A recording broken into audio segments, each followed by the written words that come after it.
Now, looky there. I got I think I got all of the major flaws fixed on this.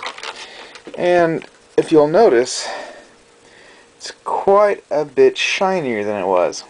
You might be thinking, well, why would you gloss coat this? It's the just the primer. I didn't gloss coat it. All I did was take a rag, something like this. This is just a hand towel, and I went over it fairly firmly, I guess, with this rag. While the paint is still relatively soft.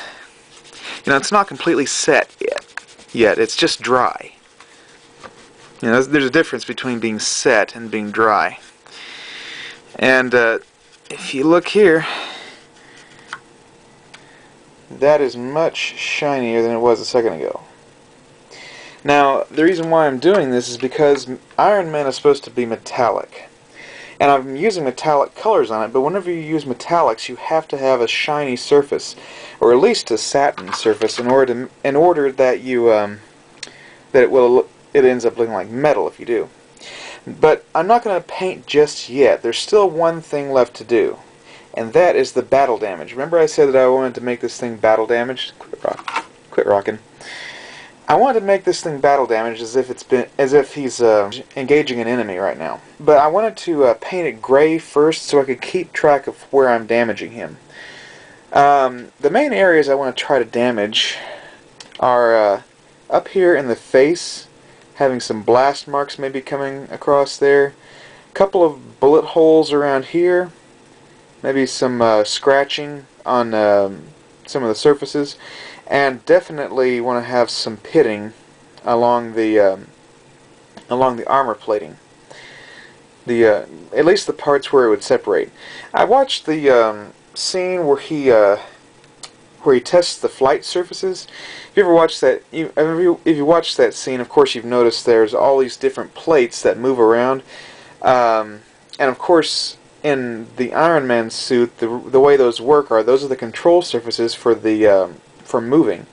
He doesn't just move his arms in order to maneuver. He uses, like back here, these two flaps here are control surfaces.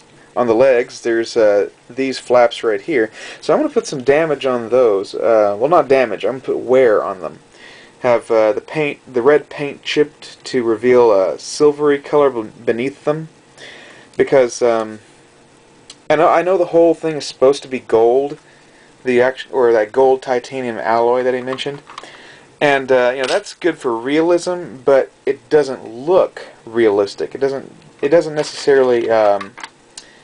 It wouldn't look too good, I don't think. It wouldn't suggest, you know, chipped paint like a silvery color like aluminum would. So rather than use something like that gold titanium stuff from Tamiya, I'm going to use silver as the base color, and then paint over it with that stoplight red. I bought stoplight red last time I went to the hobby store, and brass, both of which are Model Masters colors. And because I think those right there are, to me, what Iron Man looks like. Of course, whenever you're painting your model, you can paint Iron Man any way you want. You could paint him like War Machine if you wanted to. You know, all military drab gray, but anyway, in my opinion, stoplight red and brass look like the correct color combination. So anyway, let's get to damaging him, and I'm going to show you. I'm just go through my process, and you can take it or leave it.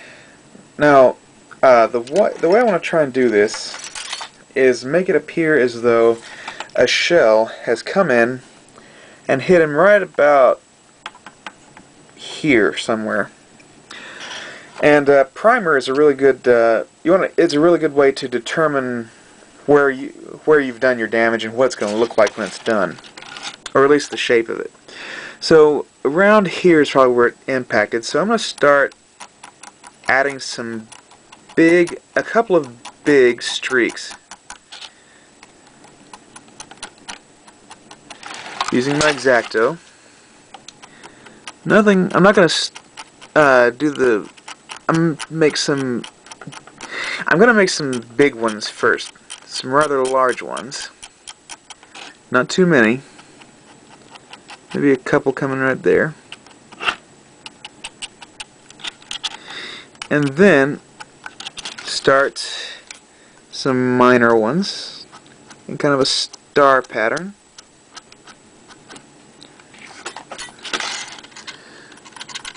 And I figure, you know, if you watch the movie, you'll see, actually, Pepper Potts notices that his armor is not completely invincible. She sees the bullet holes. I figure after every battle, Iron Man goes back and fixes his armor. You know, has a new plate remade, sort of like. You know, if you were a rich guy and your armor was damaged like that, you would want to keep it in top repair. So anyway, I think this is just about done. Don't want to overdo it. Don't ever overdo weathering.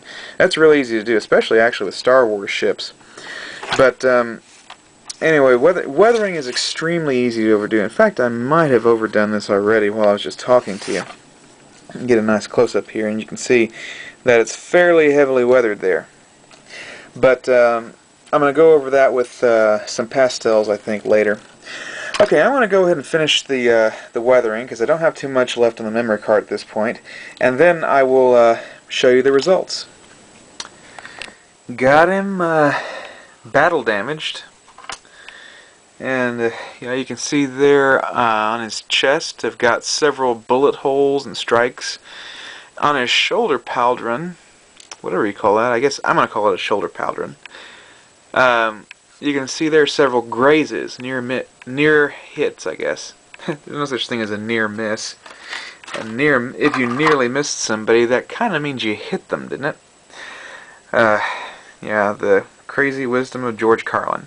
Okay, anyway, yeah, I got the face all mangled up there, but it's gonna look. I think it's gonna look all right as long as I, weather it correctly. Probably using weathering powders and pastels. So, yeah, I think this is finally ready for paint. Well, I didn't get them all painted tonight like I'd planned to. I'm hand painting him, in case you couldn't tell by the wild brush strokes and everything. But I think hand painting is best for this particular model because, well, frankly, I don't want to go to the trouble of all that masking.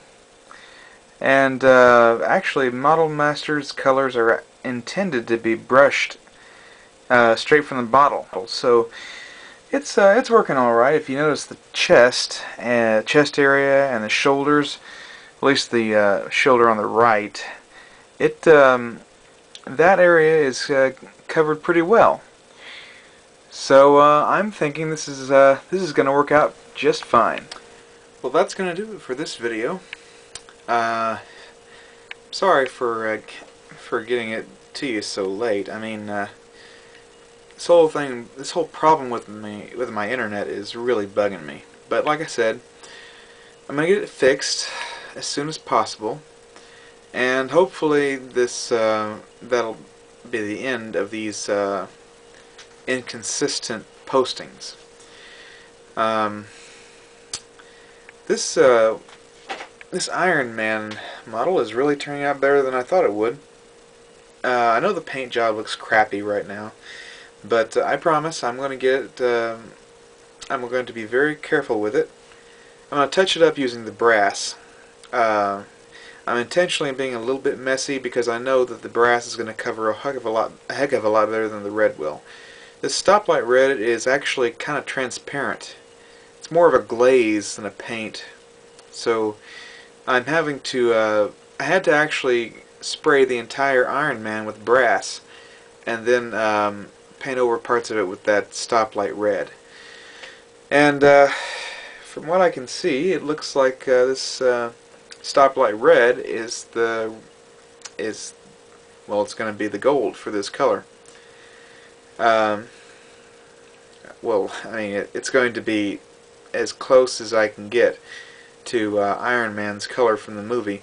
I like the fact that it's slightly metallic already, and it has a nice glossy sheen. But I am going to tone that down a little bit because it looks like there's a glaze on the model, and it needs to appear more, well, more paint-like, I guess. I don't know. I might actually have to repaint it if it doesn't look the way I want it to after applying a satin coat, because because I want it to look good, you know, because it's not going to be for me. It's going to be for somebody else. And so, since it represents my work and my abilities, I want it to look as best as it can. Same with the X-Wing, which, by the way, I'm going to be working on tomorrow. I'm going to finish painting the base coat because I only did the ship, and I missed a few spots where where there was a shadow and it appeared to be painted when it wasn't, like under the intakes. And so I'm going to be repainting the base coat, and I'm going to start on the striping and paneling variations, and maybe even do some weathering. So you may want to tune in for that. So, you know, just check up on my progress. Like I said, I'm not a master at this by any means, so yeah, if I do something stupid, or if there's something that you notice I'm doing that you have a better method for doing, don't be afraid to post a comment. In fact, you know, I love getting comments of any kind, negative, positive, whatever. They help keep me honest, keep me on my toes. They also help me to improve my skills, because unlike a lot of guys out there, I tend to listen to other people's advice and at least try it out, because I figure since I'm not an expert, I have a long way to go, and there may be other people out there that know a lot more about modeling than I do. So please don't feel like you have to you know, walk on eggshells with my feelings or anything like that, because frankly, if I can't handle it, what am I doing posting my videos on a public forum, on a public website like YouTube, for the entire world to see? You know, of course, you know, I don't really like comments that are just, hey, this is crap, you know, you shouldn't be doing this, blah blah blah. If you're going to be like that, don't even bother posting, because I won't bother listening. I'm looking for people who are honestly trying to critique my work and give me pointers, because how else am I going to learn? If you're going to just post crap like that, then, you know, why would I even bother listening to you? You're not offering any useful advice, and you're not giving me anything that I could possibly use to improve my modeling. So it's not, you know, it's nothing for me to, it's not worth the megabytes to post. It's not worth the bytes to post it. But yeah, if you have some useful advice, or if you have comments regarding my technique, please don't hesitate to post it, because I'm in this to I'm mainly doing this so that I can learn how to improve my modeling. So if you notice stuff that I'm not doing right, or if there's ways to improve, don't be afraid to post about it. In fact, in an earlier video, someone posted about how I think his father told him that to treat every area of a model as though it were the finished product, or something like that. You know, treat every square inch, every square centimeter of your model as though that square centimeter were the final product. You know, because that will ensure that you have the best quality. I'm trying to do that actually with these builds from ever since I saw that post, because frankly I think that's good advice, so I'm taking it. So yeah, if you have any useful advice like that, don't feel like you have to walk on eggshells with me. Go ahead and post it, and I'll try to listen to it, and maybe even implement it in my show, like I did with this. So yeah, tomorrow night is the X-Wing, and we're going to be doing some detail painting on that, and hopefully get it ready for weathering. So until then, peace out, and may the Force be with you.